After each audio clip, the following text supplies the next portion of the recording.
बिहार में क्या मिला? सर हम भीख मांगा क्या गया नहीं बिहार मिला? के द्वारा, क्या नहीं मिला? सर मेरी बात सुनिए ना, विशेष राज नहीं मिला, विशेष पैकेज नहीं मिला, बंद पड़े फैक्ट्री डालमिया नगर से शुरू करता हूं, चीनी मिल, पेपर मिल, दालचीनी मिल, मैं एक बाबा का बंदूक नाम नहीं लूंगा लेकिन कोट करता हूं, उन्होंने कहा कि जो जो लोग मरे हैं वो मोक्ष चलेगा। तो मैं चाहता हूं कि लगभग बाबा और नागा और जो नेता वहां जाते हैं और जो बड़े पैसे वाला, उनको भी डुबकी लगा के मर जाना चाहिए ताकि इन लोगों का कल्याण हो जाए, ये मोक्ष पे चल जाए। भैया सुनिए, इंक्वायरी होगी। अध्यक्ष महोदय, 487 करोड़ का बजट हुआ करता था नेहरू जी के समय, और अब 10,000 करोड़ का बजट है सिर्फ एक कुंभ मेला का। जब नेहरू जी के समय कुंभ में लोग मरे थे तो गिनती थी।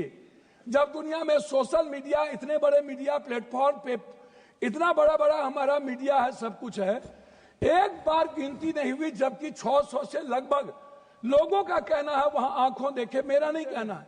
बीपीएससी में हमारे बिहार के बच्चों को मारा गया, लगातार धरना पे हैं, हम कोर्ट गए, लगभग पेपर क्वेश्चन लीक आउट होता है इस देश में।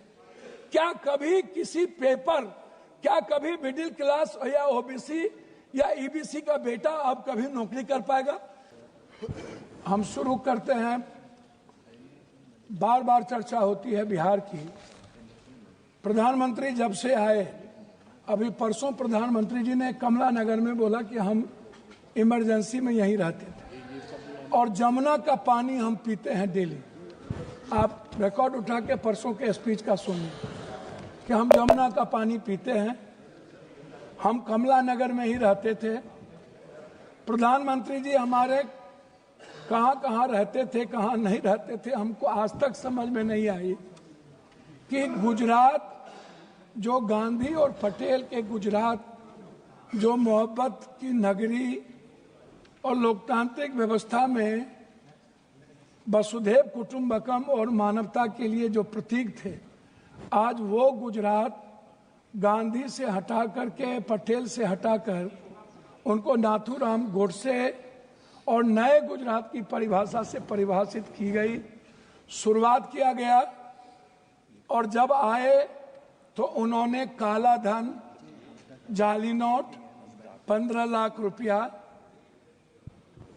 से शुरू की, 2 करोड़ नौकरी, नोटबंदी, जीएसटी, आप उठा करके देख लें, एक भी वादे पर दोबारा, इतना प्रधानमंत्री की नोटबंदी सबसे अहम घोषणा थी, आज तक दोबारा चर्चा इस सदन में नहीं हुई कि नोटबंदी से किनको बेनिफिट मिला, किनको नहीं मिला, नोटबंदी से देश और किसान और महिलाओं की कितनी क्षति हुई, व्यापारियों की कितनी क्षति हुई और मजदूरों के हालात क्या हुए।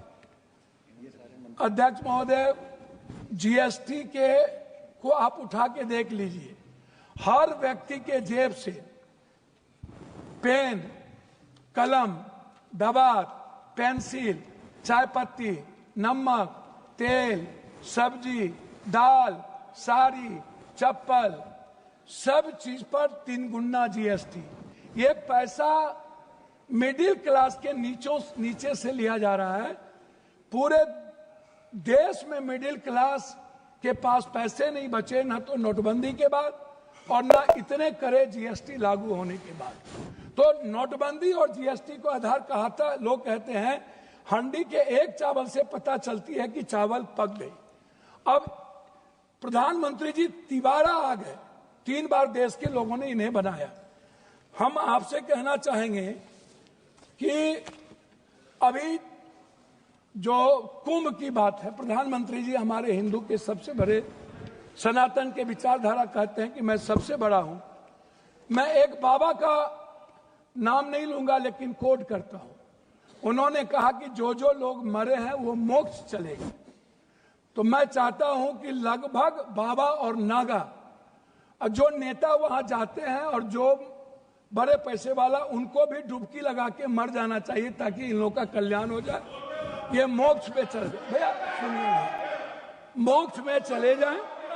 बाबा लोग वो बोलते हैं कि बाबा ने कहा कि मोक्ष में चले गए, तो मैं चाह रहा हूं कि ऐसे बाबाओं को मोक्ष में चला जाना चाहिए। दूसरी बात, मैं अंडरस्टैंड मंड यंग, वो साधु संतों बाबाओं को आशीर्वाद दे रहे हैं, बाबाओं को आशीर्वाद दे रहे हैं। जी जी जी, मैं दूसरा बात, उन्होंने अंडरस्टैंड मंड यंग को ही उन्होंने 2000 करोड़ का लगभग उन्होंने ठेका दिया, जबकि 13 में 19 में इन्हीं को कुंभ मेला का ठेका दिया गया था। 4 लोग लगे, सारे मैनेजमेंट, टेक्निकल मैनेजमेंट से लेकर के सारे चीज इन्हीं को था। ये कौन है, इन पर क्या इंक्वायरी होगी? अध्यक्ष महोदय, 487 करोड़ का बजट हुआ करता था नेहरू जी के समय, और अब 10,000 करोड़ का बजट है सिर्फ एक कुंभ मेला का। जब नेहरू जी के समय कुंभ में लोग मरे थे तो गिनती थी।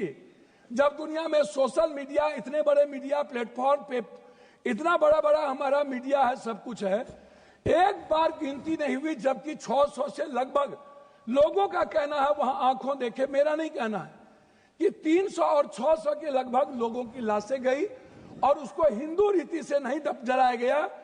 क्या हमारे संस्कार इतने गिर गए कि हम हिंदू रीति से उसके लाश को भी नहीं जलाए? इस जानकारी का कोई आधार है? अब मैं दूसरी बात नहीं करूंगा। पप्पू जी, मैं दूसरी बात, अगर इस पार्लियामेंट से कहेंगे इतनी बड़ी संख्या, मैं इस जानकारी का आधार देंगे, या आप ये कह देंगे आधार ही के रूप में 300 और 600 पर गए? हुजूर, मैं क्या कह, आप हमारे संरक्षक है, गार्जियन है, मैं अपनी बात उनके द्वारा कह रहा हूं। दूसरी बात, महोदय राष्ट्रपति भाषण में रोजगार की, नौकरी की, बीपीएससी का, यूपीएससी का, एसएससी का, नीट का, जो लगातार हमारे नेता राहुल गांधी इस सवाल को लेके बोलते रहे। बीपीएससी में हमारे बिहार के बच्चों को मारा गया, लगातार धरना पे हैं, हम कोर्ट गए, लगभग पेपर क्वेश्चन लीक आउट होता है इस देश में। क्या कभी किसी पेपर, क्या कभी मिडिल क्लास या ओबीसी या ईबीसी का बेटा अब कभी नौकरी कर पाएगा? 3 बार प्रधानमंत्री रहते हुए आदरणीय प्रधानमंत्री जी के कार्यकाल में रेलवे की वैकेंसी नहीं निकली, बैंकिंग की वैकेंसी नहीं निकली, लगभग अग्निवीर हो गया। और इतना ही नहीं, नियोजित और संविदा की खेती होगी, परमानेंट नौकरी अब नहीं मिलेगा, नौकरी लगभग प्राइवेट की ओर चला गया। तो प्राइवेट में तो अध्यक्ष जी आरक्षण है नहीं, तो ओबीसी, ईबीसी, एसटी, एससी का बच्चा तो गया। आपने तो हमला कर दिया है आरक्षण पर, 67% आरक्षण नहीं देंगे। अब जाति जनगणना की बात बीजेपी के मुंह से शोभा नहीं देती। मैं कुछ और नहीं कहूंगा, मैं सिर्फ इतना कहूंगा बिहार के बारे में कि जब बिहार की चर्चा होती है, जब ये लोग करते हैं, अभी मैं आपको एक ऐसा चीज दूंगा अध्यक्ष महोदय, एड्रल इंडस्ट्रियल सॉल्यूशन कंपनी, ये निजी कंपनी में सहारा इंडिया भी आता था।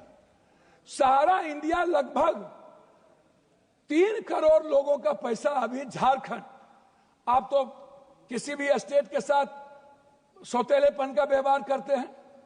आप तेलंगाना देखिए, बेंगलोर देखिए, झारखंड देखिए, झारखंड का आप जीएसटी का पैसा नहीं देते हैं। झारखंड की बंद पड़ी फैक्ट्रियों का आपके रीजन में बंद हुआ। झारखंड में आप, झारखंड की इकोनॉमी की स्थिति क्या है, आप उस पर चर्चा नहीं करते हैं। आप बंगाल पे भी चर्चा नहीं करते हैं। बिहार की जीएसटी का पैसा नहीं मिलता है।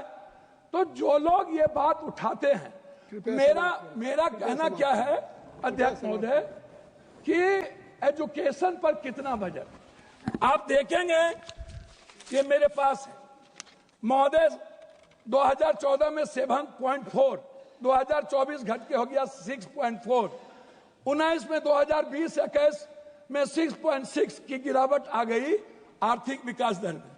महंगाई की स्थिति आप देख लीजिए सर, ये कहते हैं ना लगभग 84 से 86 करोड़ को आप कौन सा चावल दे रहे हैं आजादी के बाद, कौन सा? 84 करोड़ 5 लाख चावल पर यह देश पैदा हुआ है। हम 140 में 84 करोड़ जीडीपी की बात करने वाला है। हम उनसे पूछना चाहेंगे कि मेरे रुपये की गिरावट कितनी है, मेरी वैल्यू कितनी है, कृपया और पर कैपिटा इनकम, सर वही हम, अब हमारी नहीं, 9 हम मिनट- आपसे 9 मिनट हो गया, 9 मिनट। सर मैं बिहार के बारे में कहा कि बात करता हूं जब आप कह रहे हैं तो मेरा कहना आपसे ये है, अभी तक भी तो आप बिहार के मेरा कहना यह है कि आप की जो विदेश नीति है अभी बांग्लादेश, बिहार सर का- वही आ रहा हूं सर, बांग्लादेश गए थे आईएसआई के चीफ, 3 दिन वहां रहे। भूटान की आधी सरकार चीन में थी। हमारे प्रधानमंत्री बहुत मजबूत हैं। नेपाल के बॉर्डर पर पूरा का पूरा चीन का एयरपोर्ट बन गया, पूरा। सर पोखरा में जाके देखिए, वहां के सैनिक चैन की उतरते हैं। सर एएसआई के एजेंट क्या कर रहा था? सर भूटान के मंत्री चीन में आज 15 दिनों से क्या करते हैं? बांग्लादेश दुश्मन, नेपाल दुश्मन, पाकिस्तान दुश्मन, वियतनाम दुश्मन, वियतनाम चला गया, ताइवान चला गया, चीन हमारा दुश्मन, सबसे बड़ा दुश्मन चीन। अब कंक्लूड करिए सर कंक्लूड करते प्लीज, कंक्लूड। हम सर बिहार के बारे में सिर्फ आएंगे। सर मेरा आग्रह है, 1 मिनट 2 मिनट सर, 1 मिनट। कि बिहार में क्या मिला? सर हम भीख मांगा क्या गया नहीं बिहार मिला? के द्वारा, क्या नहीं मिला? सर मेरी बात सुनिए ना, विशेष राज नहीं मिला, विशेष पैकेज नहीं मिला, बंद पड़े फैक्ट्री, डालमिया नगर से शुरू करता हूं, चीनी मिल, पेपर मिल, दालचीनी मिल, सिल्क मिल, बंदूक फैक्ट्री, आप उठाइए, आप उठा करके देखिए, सिल्क मिल, जूट मिल। सर मेरे यहां बनमनखी में चीनी मिल बंद हो गया। जब फैक्ट्रियां नहीं रहेगी, जब फूड प्रोसेसिंग पर हम फैक्ट्रियां नहीं देंगे, जब हम मछली उत्पादन को फैक्ट्रियां, बार बार चर्चा होती है। सर मैं बात को खत्म कर रहा हूं, मैं अपने क्षेत्र की बात करूं। सर मैंने अपने क्षेत्र में मैंने कहा कि हमारा जो बॉर्डर है बांग्लादेश नेपाल, इस इलाके में एक एम्स मैंने पूर्णिया के लिए मैंने डिमांड किया। मैं सभी जगह सब स्टेट में 2-3 हाई कोर्ट बेंच है, लेकिन मैंने आग्रह किया कि हाई कोर्ट बेंच हमको कम से कम पूर्णिया में। सर 1 मिनट करेंगे श्री के सर, सुवर्णा एक मिनट श्री के सुवर्णा सर, 1 मिनट। अपनी बात हमने मांगा हमको हाई कोर्ट बेंच दिया जाए। सर हाई कोर्ट बेंच अभी तक जब आ गई आपकी बात। सर 1 मिनट सर, 1 आपकी मिनट, बात हमने ITI IIT की बात हमने की सर बात आ पूर्णिया गई के लिए। सर 1 मिनट, हम पूर्णिया में आप कहते हैं मखान बोर्ड, मैं कहता हूं सर दुनिया का 94% कोशिश सीमांचल मिथिलांचल में होता है, तो बोर्ड गठन से नहीं होगा सर। हमारी प्रोडक्ट से हमारा सर उत्पादन की बात मैं कर रहा हूँ, लास्ट कर रहा हूँ सर, हाफ मिनट मिला, हाफ मिनट सर, मैं मक्का और मखान और दूध की प्रोसेसिंग पर मैं आपसे सिर्फ आग्रह करूंगा। हमारा इलाका सबसे गरीब है, सबसे ज्यादा पलायन है। सर मैं एक डिमांड करता हूं आपके द्वारा कि हमें पूर्वांचल के लिए एक मंत्रालय का यहां से गठन हो, जो हमारे पूर्वांचल का विकास नियमित हो। दिल्ली में पूर्वांचल के लोग आते हैं, वो बहुत परेशान हैं। मेरा आग्रह है कि पूर्वांचल मंत्रिमंडल का गठन हो और वहां से विकास हो। धन्यवाद सर।